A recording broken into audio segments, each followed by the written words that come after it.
Ladies and gentlemen, we are back. I am your host, The Ultimate Fan, and you are on The Ultimate Fan Experience. And today I have the one, the only voice of the Houston Texans, Marc Vandermeer. Marc, thank you so much for coming on the show. I appreciate you, brother. Thanks for having me on the show. Oh man, this is a pleasure. great. This is iconic for me. I mean, this is awesome. You know, I love first, this studio. First the McNairs, and now you. I mean, goodness gracious, where am I going with this? Where are we? This is awesome. Thank you. I appreciate it. We're gonna take it over eminent domain. That's we're going viral with this one, ladies and gentlemen. Well, Marc, again, thanks for coming on the show. First and foremost, like I heard something today that I couldn't believe, but you haven't missed a call for the Houston Texans since day one. Yeah, I've done all the games. Every COVID single included. game. Yeah. We didn't travel during COVID. We traveled to one game during COVID, and a couple of guys turned up positive, and I said, well, I guess that's it. We're going to do it off monitors like everybody else in broadcast land. But I've had the good fortune of calling every Texans game. And look, it's a lucky streak because if I had a death in the family or something like that, you know, that's pretty much all that's that's all that's going to everything else has been worked around is what you're saying. Yeah, everything else is worked out. You know, and through the course of my career, I've never missed a game, even before the Texans, doing college teams and UMass, Miami, stuff like that. My brother actually, when I was at Central Michigan doing Voice of the Chippewas, so Central Michigan University, he told me, our wedding, he and his wife at the time, this is in the 90s, we're going to get married in September. I said, well, have a good time, because I'm not missing a game. Of course not. And, you know, by now, who would have thought anything about that? But it's just important to me to be there. And I think it's important for the institutions that I've worked for, and especially the Houston Texans. You know, I want to be there for every game, and I want to be the only voice of the Houston Texans as long as possible. And I'm lucky because I'm the only, somebody told me this recently over the summer, I'm the only play-by-play announcer in football, basketball, baseball to do every game his team has played. Wow. So, you know, I think about that, and it's partly because we're such a young franchise. But the Jags don't have it, the Panthers don't have it. Right. I'm lucky enough to have it, and that's awesome for me, and I take it very seriously. Yeah. That's longer than my streak is, you know, as a Houston Texans fan. I mean, I haven't missed a game since 2007, a home game. So that's impressive, man. And just to be recognized as the voice of the Texans. I mean, there's only that one voice, you know, and to me, it's an amazing career that you've had so far. I mean, I like listening to you on the radio if I'm not able to make an away game and things. So, I mean, you're the first station I turn to. So I appreciate that. You know, it's fun to do. Andre and I have a great job. Johnny Harris on the sideline. We have a great job. We are very grateful to do what we do. And, you know, when you look at announcers throughout sports, and especially here in Houston, Gene Peterson died recently. He was the voice of the Rockets for so long. Milo, obviously, many years ago with the Astros.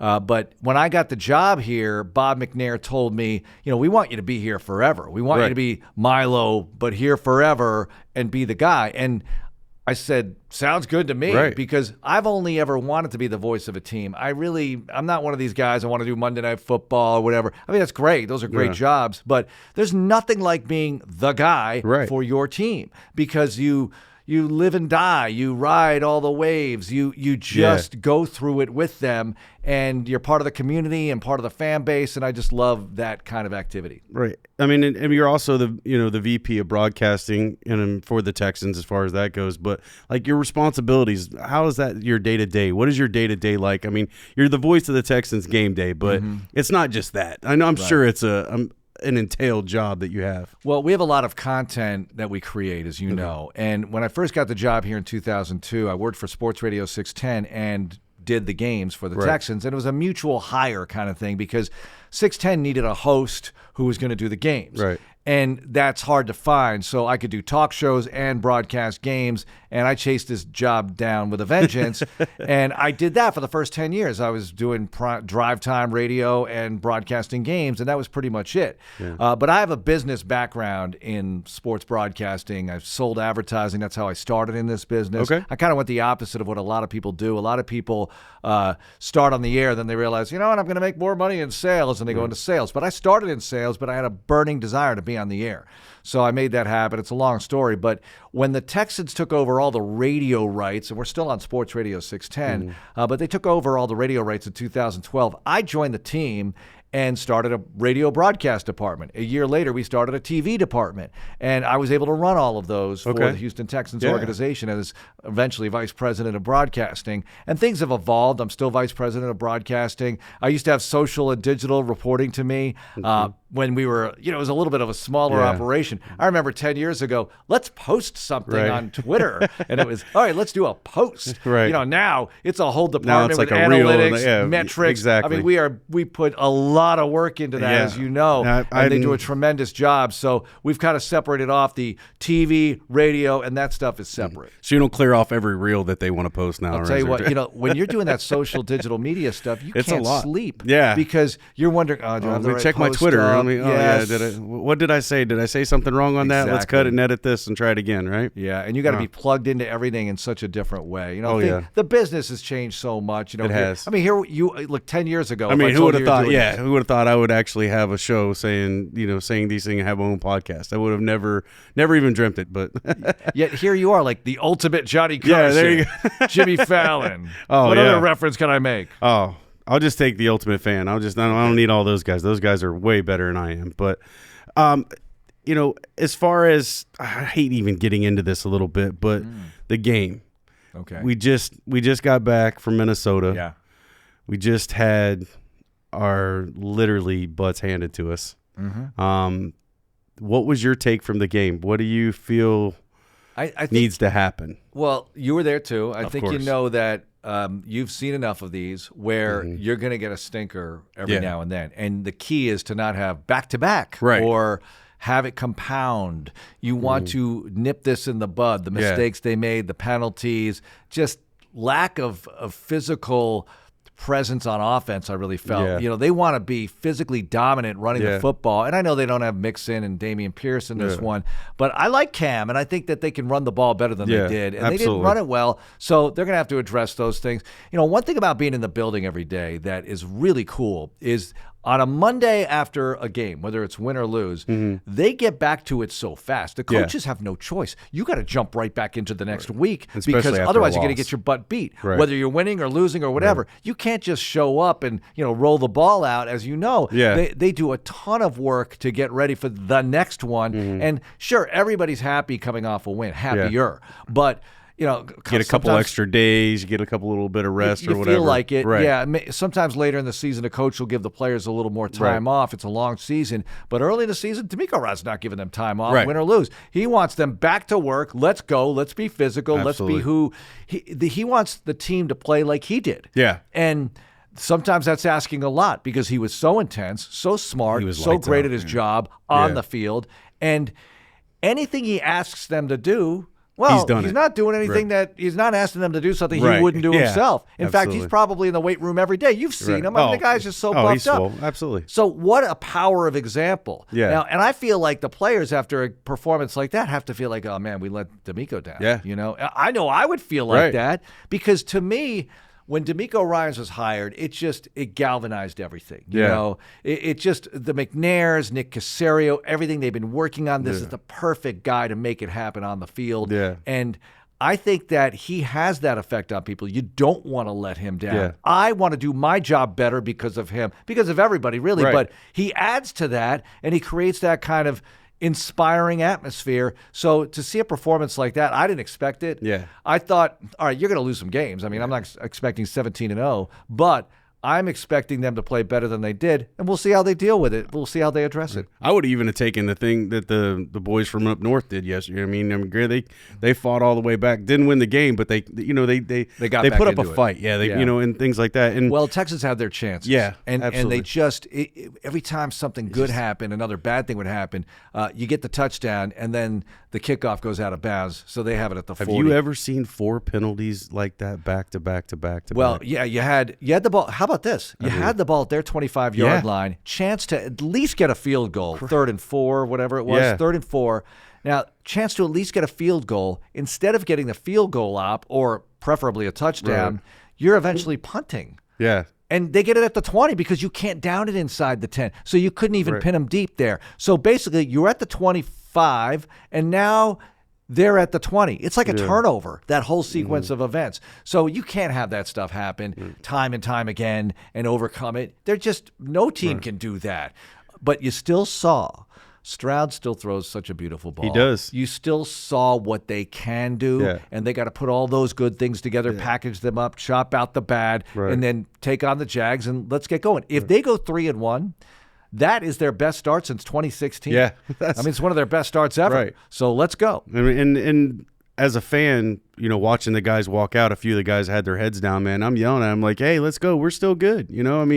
We're still first in the division. We're still running that trend. And we got Jacksonville coming in this week to prove something, Win, lose, they're going to be a hungry team wanting to get with it in the AFC South. Right. And you want to definitely put the Heisman on them, stiff arm them, and keep your lead in the division. Because I've said it all throughout the offseason. Can they go to the Super Bowl? Can they do this? Let's just get past win the division and take it from there. That is the key. And look, I'd love to be number 1 seed and have a bye, but I don't know what's going to happen. This is a really tough schedule, and sometimes you get the traps where you're not expecting them heading in. We thought we might see J.J. McCarthy back in July. J.J. McCarthy might be quarterbacking week 3. Yeah, and that'll be a rookie, and you should be able to handle it. Well, Darnold has those moments, and he's having a great start to this campaign where he's just dialed in. That throw he made to Naylor in the third quarter was Velcro, just Velcroed to him.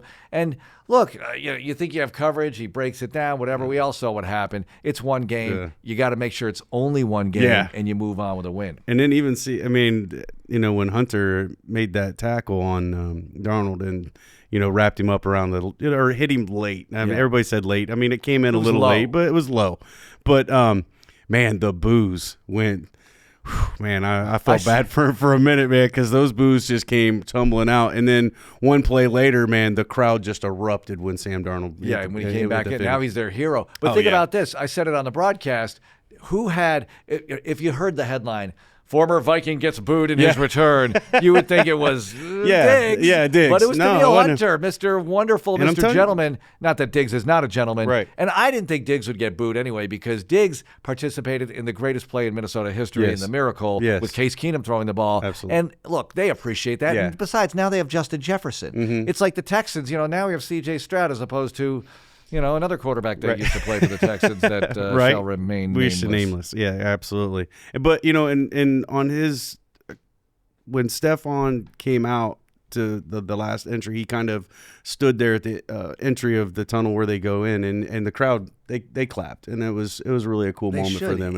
He was saying hello to people. He was loved there. Yeah, he was he does loved the there. J.J. Watt He was throwing the ball. He was throwing the ball with the kids and stuff for the preseason game, so – I trademarked that after JJ. Right. Yeah, he made it very nobody was doing it before JJ, I don't think.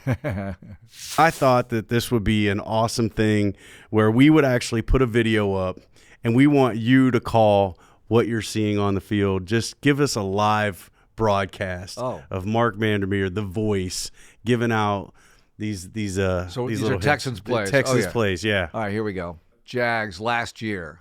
This is Stroud throwing deep. And good night, everybody. I didn't say that. Tank Dell, this was definitely a rock and roll. I definitely had a rock and roll on that one. Dell deep. It was awesome. So what's this? The Cardinals. Actually, CJ threw 3 picks in this game, and they won. Oh, with the beautiful battle red helmet. But we'll see an even better one this year. But for now, Tank. Oh, my gosh. That was a stretch catch right there. What a beautiful reception. The way he throws his body around. I know. And just laid out. Yeah, gorgeous. And here we go. Stroud lobs the ball right side. Brevin Jordan, inside. He's gone. Bye-bye. Yeah, see, there you go. You do it. It's hard for me to recreate myself.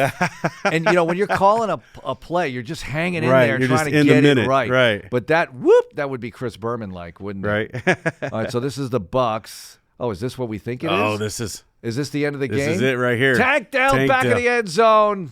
Touchdown. Ladies they and win, gentlemen. and that was the game of the year, really. When you look at everything, all the twists and turns, and Daria Gunbowale kicking a field goal in that game. And then they fall behind, and you're thinking, it's not going to happen. It's not going to be that kind of day, is it? And this is the Browns. Okay, so this is kickoff return. Oh, is this Damien? Oh, this is the one highlight of the loss to Cleveland. Pierce on the move. We need some of this. Get back healthy. Return one for a score. Oh, touchdown. Man. See, this is it's not making me sad, but it's making me want this. Yes. In certain instances, like Absolutely. Sunday. Yeah. Can we get some of that? Yeah, please? Let's get some more. Oh, and it's Andrew Beck, because Andrew Beck no Look at longer that. with the team, picks it up. And he's thinking, how could I not be here when I make plays like this? But that's football, right? It is.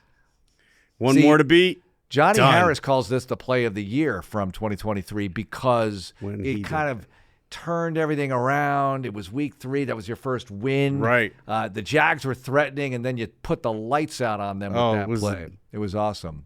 All right, so what's this? Oh, Sims, punt return for a touchdown. Yes, sir.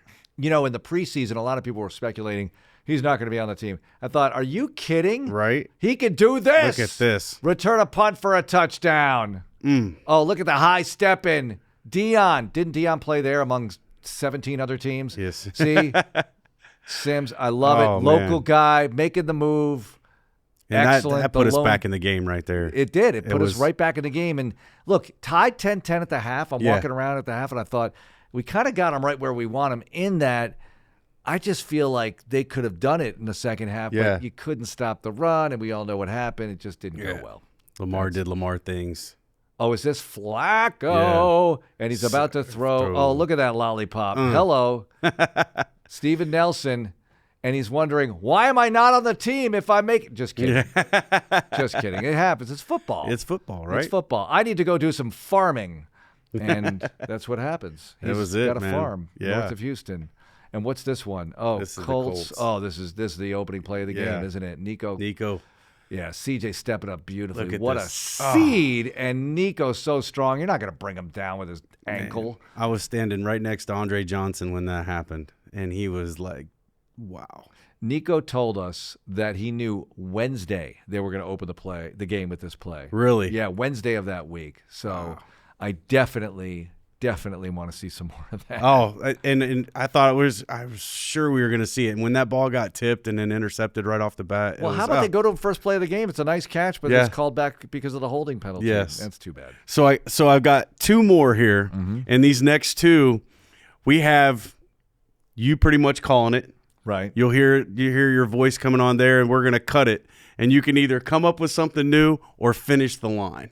Oh, I could do a better job. Yeah, with a you couple could. of those. Or you could maybe not be able to do a better job. I mean, it was a pretty good call. If I know what's coming, I could do a heck of a job. Okay. Yeah, I think I could do Here we something. go. CJ will throw on the first play for the Texans. Steps up, fires deep down the field, and Caught by Nico Collins.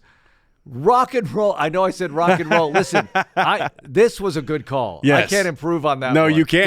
That was one that I'm very happy with. Certain calls I'm very happy with. Others, I will beat myself up for weeks that I didn't say A, B, or C. Right. But that one, are you kidding? Are you going to play it now? You're going to play the whole thing? CJ will throw on the first play for the Texans. Steps up, fires deep down the field, and caught by Nico Collins at the 20, 15, 10, 5.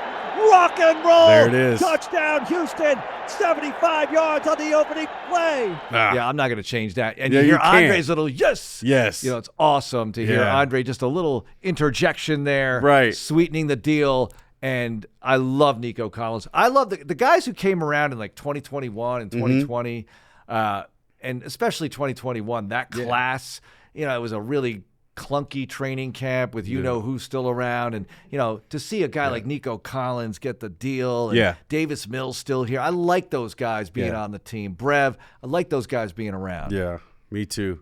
And I tell you what, I mean, I'm a big Michigan guy, so when we got Nico, I was like, I've been watching him for a couple years in college. So I was like, and I thought this last year was going to be his breakout year, and I still think he's going to have a better year this year for sure, even though we have, a whole room full of wide receivers. I still think Nico's going to be an asset for this team, 100%. Absolutely. I mean, the guy is one of the best receivers in the league right now, and I don't think there's any debate about that. And you look at this, certain franchises can say, well, it's quarterback franchise, like Green Bay Packers or whatever, however you want to define them. But with the Texans, we've had great receivers here. Yes. Andre Johnson, DeAndre Hopkins, Nico Collins. I thought Will Fuller Jacoby could have had Jones. an excellent career, but obviously it didn't pan out that Right. way. But he was really talented. Yeah. You know, Cooks, while he was here, was a good receiver, but Right. we got him during his career. Right. You know, Diggs, same thing. To have Nico a homegrown kind of product because Yeah. you drafted him, and to see him emerge like this, really exciting stuff because he's making elite plays. All right, what else we got? All right, well, this is our number one play right here. Flacco. Yeah. All right. Here we go.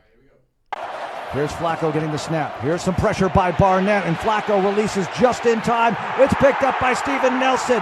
And he's got a convoy in front of him. There's traffic. There are blockers. It's a parade to the end zone. I'm not saying yard lines because I can't see them on the Instagram video, but he's in the end zone. Touchdown. I don't know if I would have called it like that. There we go. But I remember I was calling the yard lines, and I thought I need to say something about all the people around him, and I don't know if I did in the original call. So don't play it.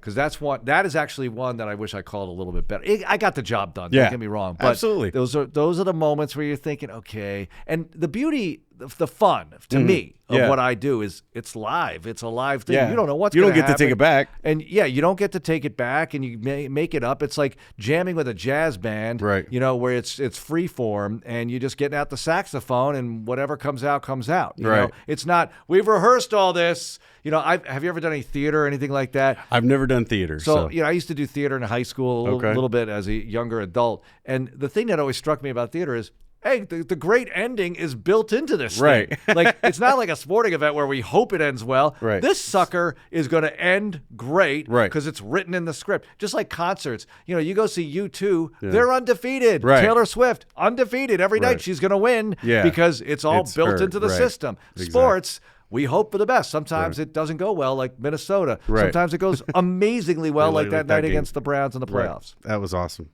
Well, I have a question. This is how did the Brock and roll come on? Was that something that you were just in the middle of it and you were like Brock and roll, or was it like you like as soon as he does something good, I'm going to hit it with the Brock and roll? Oh, Brock and roll. Yeah, not the rock and roll. Oh, you remember? Brock the Brock Osweiler. Listen, I took a lot of grief for the Brock Osweiler calls. I knew this was coming. Well, you know, the night. So guess how many Texans quarterbacks are undefeated against the Indianapolis Colts? Have swept the Colts in a single season.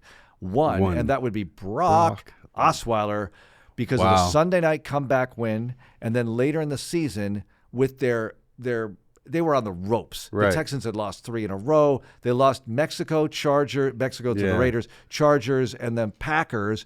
They go to Indy. They had beaten them the year before, but they're not going to beat Indy. Right. But they did. And Brock. Now, it wasn't like a monumentally great game for Brock, but it was Whitney Merciless, Jadeveon Clowney. I mean, they did a great job, and Andrew Luck that night, but Brock made plays, and they won the game. Interesting about Brock, the night they beat the Colts at home, they were down. Remember, he hits Lamar Miller a little inside the 10, and then they score again. He hits Jalen Strong, or was it? No, it was the tight end. It was Fedorowicz to tie the game. Then he hits Jalen Strong in overtime to set up the game-winning field goal. So that was a great night. And I said, Houston, we have a quarterback. Yeah. And I know everybody laughs now. And some people laugh then too. Like, are you sure? Right. But I got swept up in the moment, and you know, I'll probably always hear about that. But you know, whatever. Right. You live and learn. Absolutely. And Brock, look, you went 9-7 with him, and you won the division, won a playoff game. So. I just got a couple of personal questions. You know, I mean, I'm sure you've had some interactions with some players and some funny moments, things like that. You got any good with Texans players? Yeah, of course. I'm in the building every day. Right. So I bump into them, you know, getting a cup of coffee in the hallway. So to me, those moments are really precious. You know, even a little hello, how you doing? Hey, whatever. Right. I remember running into DeAndre Hopkins the morning after the Texans beat the Cowboys Sunday Night Football in 2018 when he had the whoop, whoop, the hop spins and set up the winning field goal by Fairbairn. Yeah. And I said this to him, and sometimes I'll say this to a player because I want to thank them. Right. Because it affects my career, the job they do. You know, I said, hey, man, I just want to tell you, I know we had Andre Johnson here. He's the best, right? He's the GOAT. Yeah. You are killing it for us. Right. And I really appreciate it. I mean, I think I speak on behalf of everybody. That he was a special D-Hop player was for a the player, Houston Texans. 100%. And the kind of guy, he's like like a basketball player. We need a big bucket at the end of the game. Give it to him. Yeah. He was that kind of guy for this squad. And I know he's getting older now, whatever, he's in Tennessee. I'll have to, overlook that. But that's awesome when you're bumping into guys like that. Yeah. But for me, as I'm a sports fan, right? And that's part of the reason why I do what I do is because I'm a huge sports fan, and there's nothing like having, people want to have skin in the game. Yeah. I don't gamble. My skin in the game is I want them to win. I'm the announcer, right. And for me personally, that's really special. But what always gets me starstruck, or the only thing that possibly gets me starstruck, is meeting people in the NFL who were big before I got into the business. Okay. And I think when you talk to people who do what I do or do anything in sports media, those are the ones that kind of get you. Like when I met Dr. J, I was, oh my gosh, it's Dr. J. Stuff like all right, so with the Texans, Wade Phillips. Yeah. I remember the first time being in the bathroom and Wade Phillips is like next to me. Right. You know what I mean? And I'm thinking, it's Wade Phillips. Right. I've been following football for a long time. Wade Phillips, the coach of the Broncos and Bills and all that stuff. Yeah. And, Wade Phillips is here. I mean, things like that. Kubiak for a while was rolling them in. He had Ray Rhodes in here, Alex Gibbs. He's bringing in the All-Stars to help coach the Texans. So encounters like that to me are special. But I've been fortunate to be able to interview all the players. My son, who's now 18, he's a freshman at UT. He was the kid reporter for a while. The Vandy kids. Yeah, interviewed J.J. Watt, Andre, I mean, all of them, Hop, everybody. Yeah. And along with DP Sidhu's son, they had a little tag team kid reporter. That was really going cool. On. And I have those videos, and it's like 7 years ago. I'm like, well, he's in college now. Yeah. And he was a little tiny kid, but that, time flies. Anybody with kids will tell you that. But that to me was also as special as anything else. So is the Vandy kid, is he following in the old man's career? I don't think so. I think he wants to own a team or he wants to be like the McNairs or Greg Grissom or somebody more than he wants to be me or Doug Vosick. He wants to, marketing and that kind of thing. If he does anything in sports, I think that's where he's going to go. He's going to the Combs School of Business. So I think he'll do just fine. He's making a lot of contacts. Right. And I really don't have much to do with it. He just goes off and starts talking to people. That's cool. So is there, when you're walking, say you're around a bunch of fans, do you ever have a fan call out to one of your significant calls, like a rock and roll or I get rock and roll a lot. Yeah. And, people think, I thought you were going to ask me where that originated because that was a basketball call way back when I was at Central Michigan. Okay. And I turned it into a football call, and I've kept it ever since. Every job I've had, and I've had this job for a long time now, but when I started here, I said, do you mind? I asked Mr. McNair, do you mind if I say rock and roll? I mean, I'll drop it. He's like, no. It's great. You like it. It's great. Yeah. Buddy Holly. He didn't say Buddy Holly, but I was ready for the Buddy Holly defense. Buddy Holly is from Lubbock, and he basically didn't start rock and roll, but he was one of the pioneers. Anyway, I think it's a Texas thing. It fits. It fits. That kind of thing. For sure. But I get that a lot. I don't. My 11-year-old thinks I'm famous. I'm like, I'm not famous. Right. I'm well known in certain sports circles. If they listen to the radio, they might. Sometimes people see me and they recognize me. Social media, videos, TV, whatever. Yeah. But I'm not on a ton. But it's the name or the voice. I'll be at the store like, I'll have fries with that, and they're like, are you Marc fan? I'll get that. And clearly they're a listener. So I guess did I give away myself with that voice? I guess so. So take a Whopper with fun. cheese. And the rock and roll thing. I do hear that sometimes. I'm sure. Rock and roll. Right. If I'm at an Astros game, I'll hear it from a distance. I'll be like, go Texans. My last question to you is, what is, in your eyes, the best game you ever called? All right, so, gosh, there's so many. I'll give you another favorite. Okay. My favorite game was such an emotionally tough night, I'm sure, for the McNairs, no question. But it was the night we honored Bob after he passed. Yeah. Because, look, we haven't won a Super Bowl yet. We've won playoff games, and those are unforgettable. Mm-hmm. It's almost a separate category. But the emotions of Monday Night Football 2018, the former Oilers here, and you're honoring Bob McNair. You're eulogizing Bob McNair and everybody with the lights on and the beginning of the game, and you're down 10-0, and we got to win this game. Yeah. It's for Bob McNair. This one's for Bob. It's first down at the Houston 3, And you're thinking, all right, it could be, this is the thing about play-by-play. That could be a 1-yard plunge, but it could also go 97 yards for a touchdown, the longest TD in the history of the franchise, and Lamar Miller did it. Yeah. And when he starts going, I'm in the booth, and he's going to do it. And, that's a long developing play. It's a 97-yard run. And Lamar, kind of a joke about Lamar was he was often getting caught from behind. Was he going to be able to make it the whole way? The whole way, yeah. That night he made it. Yeah. And I let out that one's for you, Bob, after the touchdown. Yeah. And I remember that is my favorite call ever because it just all came together, what it meant to me to be able to do that night. I loved kind of like Bob reaching down, touching it's just, Lamar. Yeah, and then, I don't want to make, it's just, it's so special, It's so special. That man meant so much to so many people and so much to Houston. Yeah. And to be able to have that moment, for me, that's the one. Yeah. That's the moment. That's my favorite call ever. That's my favorite call ever. There's no question. We have video of it. There was a camera in the booth, luckily. And I love that moment. Yeah. I'll never forget that night. And look, there have been so many great nights. Look, I'll obviously beating the Bengals in 11 was incredible. Right. Last year was as much fun as I've ever had calling games. Period. Yeah, that was a great season. It was. And I want to top it. Let's top it. Let's top it 100%. Well, Marc, thanks a lot for coming on the Ultimate Fan Experience, man. It has been a pleasure and it's been an honor. Thank you so much. And ladies and gentlemen, I hope you enjoyed this, man, because this has been an awesome broadcast. You're with the Ultimate Fan Experience. We'll see you next week.